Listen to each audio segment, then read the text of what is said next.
విజయవాడలో సంచలనం సృష్టించిన సాయి కృష్ణ కేసు దర్యాప్తు కీలక దశకు చేరుకుంది. ఈ కేసులో సీఐ నాగరాజును సిట్ విచారించింది. కేసులో ఓ ప్రైవేటు వ్యక్తి పాత్రపై అధికారులు ఆరా తీస్తున్నట్లు సమాచారం. అలాగే సాయి కృష్ణ కేసులో ఏం జరిగింది, తన తల్లికి ఫోన్ చేసి మీరు ఏం చెప్పారంటూ కూడా సీఐ నాగరాజును సిట్ అధికారులు ప్రశ్నించారు. అయితే విచారణలో నాగరాజు పూర్తిగా సహకరించడం లేదని, అధికారుల ప్రశ్నలకు మౌనంగా ఉన్నట్లు సమాచారం. ఖమ్మంలో రీల్స్ వివాదం మరోసారి చర్చనీయాంశంగా మారింది. రీల్స్ చేస్తూ సస్పెన్షన్కు గురైన ప్రభుత్వ ఉపాధ్యాయురాలు బుకియా గౌతమి సంచలన నిర్ణయం తీసుకున్నారు. తన ఉద్యోగానికి రాజీనామా చేస్తున్నట్లు సోషల్ మీడియా వేదికగా ప్రకటించారు. తనపై జరిగిన పరిణామాలను గుర్తు చేసుకుంటూ భావోద్వేగానికి గురైన గౌతమి ఇక ఉద్యోగంలో కొనసాగలేనని వెల్లడించారు. విధి నిర్వహణలో అప్రమత్తత, సమయస్ఫూర్తి ఎంత ముఖ్యమో మరోసారి చెండూరు పోలీస్ హెడ్ కానిస్టేబుల్ ఆదిమూలం శ్రీనివాస్ నిరూపించారు.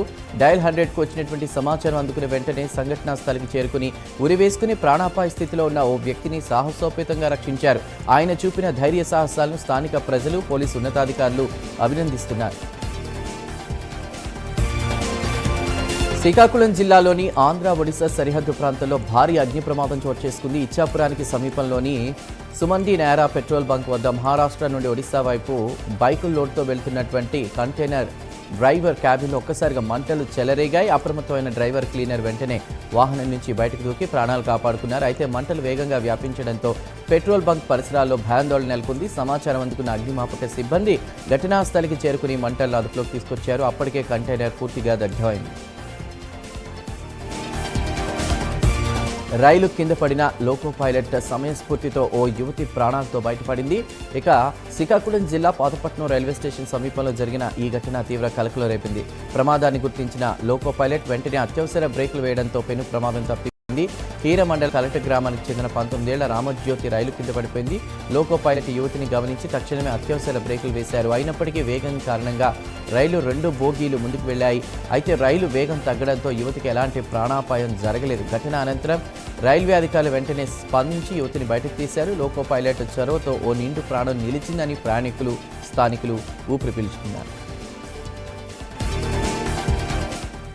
సూర్యాపేట జిల్లా కోదాడ గంజాయి విక్రయిస్తున్నటువంటి 6గురిని పోలీసులు పట్టుకున్నారు. నిందితుల నుంచి 6 కిలోల గంజాయి, 38 దగ్గుమందు బాటిళ్లు కూడా స్వాధీనం చేసుకున్నారు. గతంలోని వీరిపై కేసులున్నట్లు పోలీసులు గుర్తించారు. గంజాయి విక్రయిస్తే కఠిన చర్యలు తప్పవని డీఎస్పీ హెచ్చరించారు. శ్రీకాకుళం ఆసుపత్రిలో చికిత్స సమయంలో బంగారం నగదు చోరీ అయినట్లు ఫిర్యాదు వచ్చింది. మహిళ వద్ద ఉన్నటువంటి 56 తులాల బంగారం, 20,000 రూపాయల నగదు కనిపించలేదని కుటుంబం తెలిపింది. పోలీసులు కేసు నమోదు చేసి దర్యాప్తు ప్రారంభించారు. పోయిన ఆభరణాలు తిరిగి అందించాలని బాధితులు కోరారు.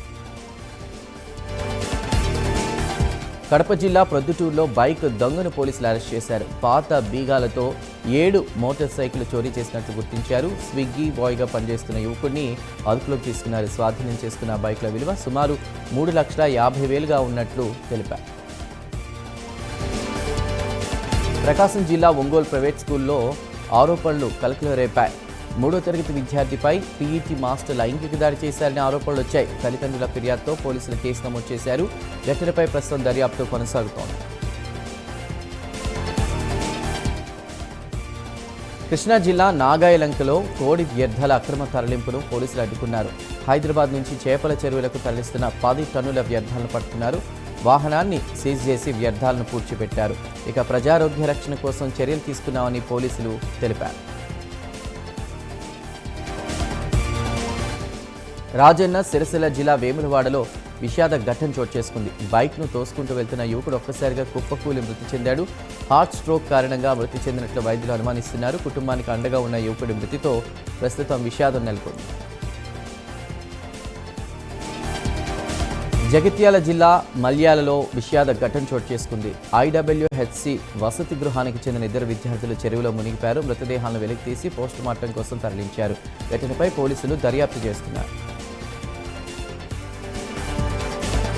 కామారెడ్డి పట్టణంలో 10th విద్యార్థి ఆత్మహత్య ఘటన విషాదం నింపింది. తల్లి కాలు విరిగిందనే మనస్తాపంతో బాలుడు ఈ అఘాయిత్యానికి పాల్పడ్డాడు. ఇంట్లో ఎవరూ లేని సమయంలో ఉరివేసుకున్నట్లు పోలీసులు తెలిపారు.